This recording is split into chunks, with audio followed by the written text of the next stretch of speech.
नीलाचलनिवासाय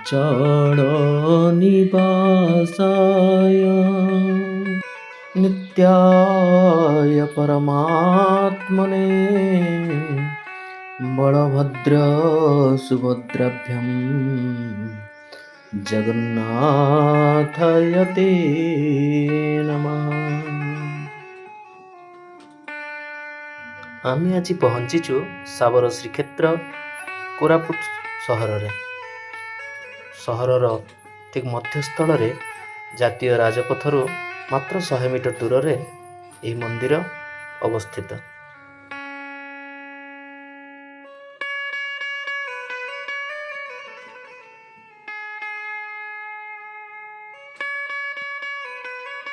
उन्नीस 1972 मसीहारू एठारे चतुर्थ मूर्ति पूजा पाई आसुथिबा बेले यह क्षेत्रटी साबर श्रीक्षेत्र नाम प्रतिष्ठित।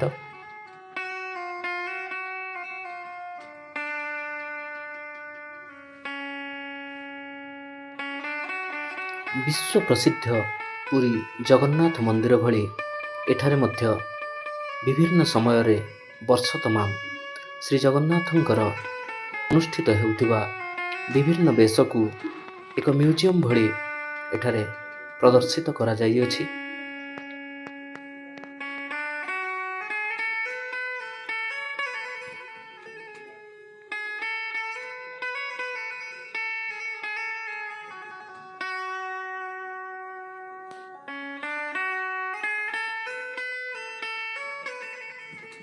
मुख्य मंदिरर चतुर्पार्श्वरे छोट छोट मंदिर मानंकरे पार्श्व देवादेवी भावे प्रभु श्री गणेश, श्री वीर हनुमान, श्री सूर्यदेव, श्री लक्ष्मी नृसिंह, माँ विमला, माँ सरस्वती, माँ पतर सौरुणी, माँ लक्ष्मी तथा नवग्रह पूजा पाउछन्ति।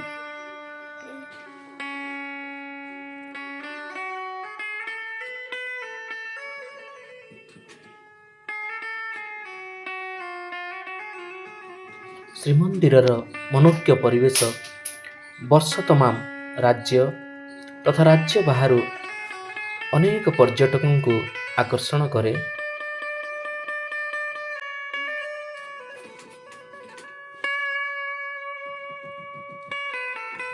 मंदिर को लगी श्री सबरेश्वर महादेव एठारे पूजा पाई आसुछन्ति।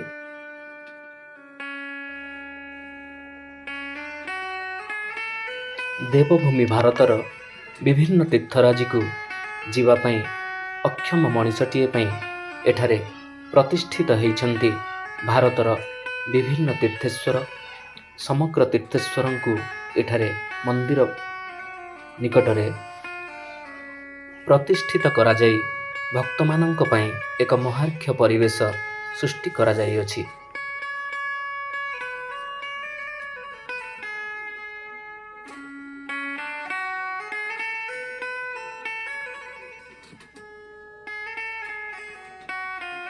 पुण्यभूमि भारतर विभिन्न शक्तिपीठ एठारे दर्शन करी समस्त तीर्थराजी एवं समस्त शक्तिपीठ दर्शन करिवार सुजोग पाई भक्तटीए निजको कृतार्थ मन करे।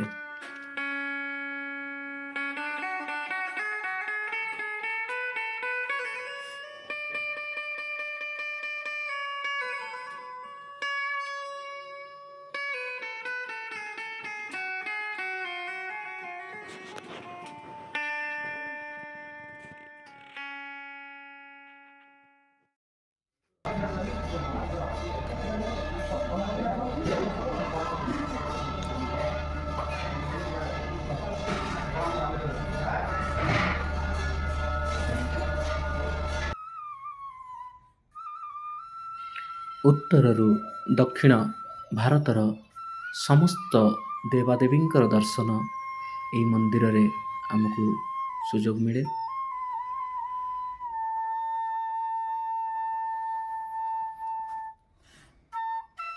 मंदिरर भिन्न एक आकर्षण हेउची ओडिया घरर झोटी चिता।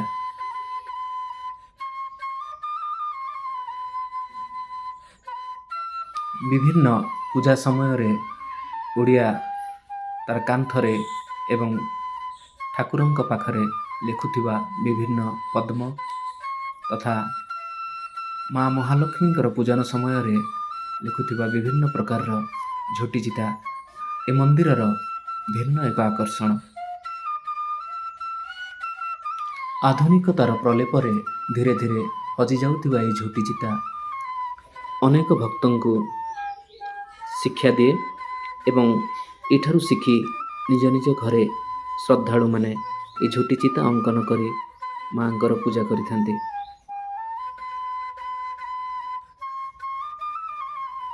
ମନ୍ଦିରର ଦ୍ୱାର ଦେଶରେ ପୂଜା ପାଉଛନ୍ତି ବାଟ ଗଣେଶ ଏବଂ ଭାଗବତ ଘର।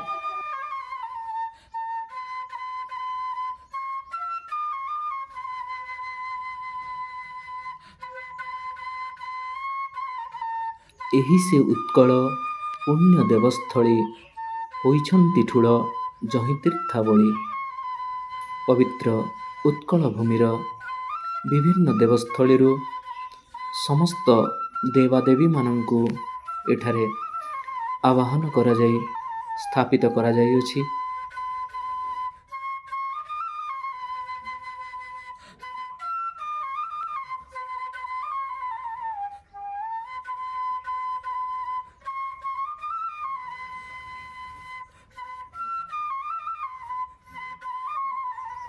ଉତ୍କଳ ମାତାର ଶୋଭାବର୍ଦ୍ଧନ କରି ବିଭିନ୍ନ ଜିଲ୍ଲାମାନଙ୍କରେ ପୂଜା ପାଉଥିବା ସମସ୍ତ ଦେବାଦେବୀଙ୍କୁ ତଥା ଏହାର ସବିଶେଷ ତଥ୍ୟ ପ୍ରଦାନ ପୂର୍ବକ ଏହି ମନ୍ଦିରରେ ପୂଜା ପାଉଛନ୍ତି ଉତ୍କଳର ସମସ୍ତ ଦେବାଦେବୀ।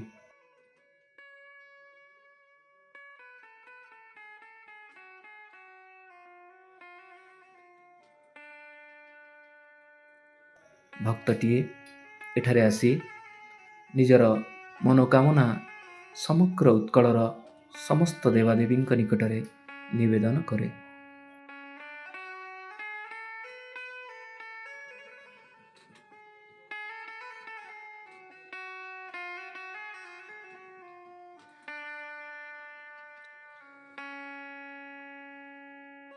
ଅନ୍ୟ ଏକ ପ୍ରଦର୍ଶନୀ ହେଉଛି ଯୁଗେ ଯୁଗେ ଜଗନ୍ନାଥ।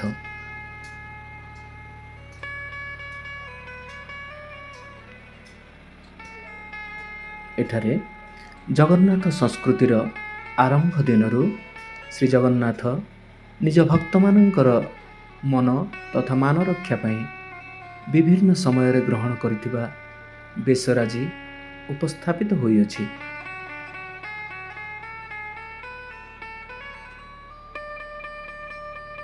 ଜଗତର ନାଥ ସେ ହେଉଛନ୍ତି ଭକ୍ତର ଠାକୁର।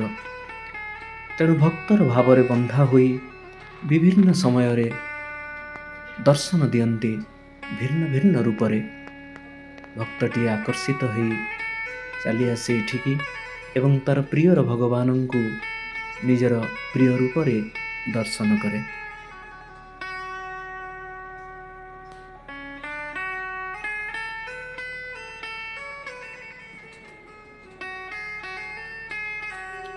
ବିଶ୍ୱାସ ଅଛି ଶ୍ରୀ ଜଗନ୍ନାଥ ଜାତି ଧର୍ମ ବର୍ଣ୍ଣ ନିର୍ବିଶେଷରେ ସମସ୍ତଙ୍କୁ ସମସ୍ତଙ୍କର ଇଚ୍ଛା ଅନୁଯାୟୀ ଦର୍ଶନ ଦିଅନ୍ତି।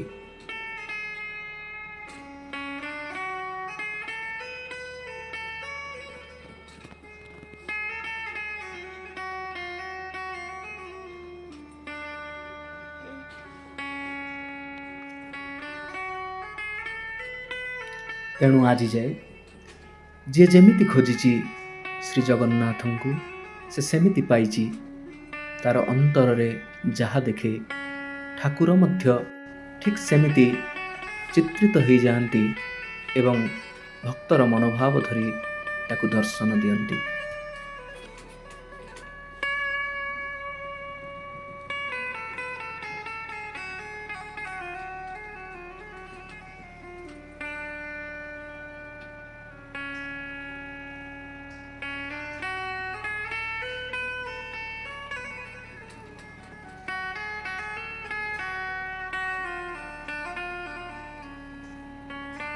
ଧନ୍ୟ ପ୍ରଭୁ, ଧନ୍ୟ ତବ ଲୀଳା।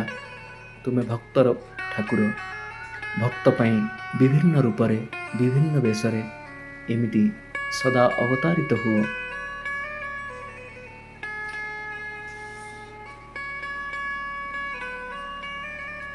ଜୟ ଜଗନ୍ନାଥ, ଜୟ ଜଗନ୍ନାଥ, ଜୟ ଜଗନ୍ନାଥ।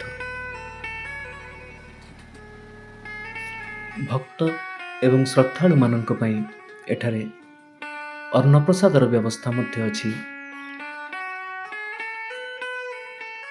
ମନ୍ଦିର ପ୍ରାଙ୍ଗଣରେ ଶବର ସମାଜର ଇଷ୍ଟଦେବ ମଧ୍ୟ ପୂଜା ପାଉଛନ୍ତି।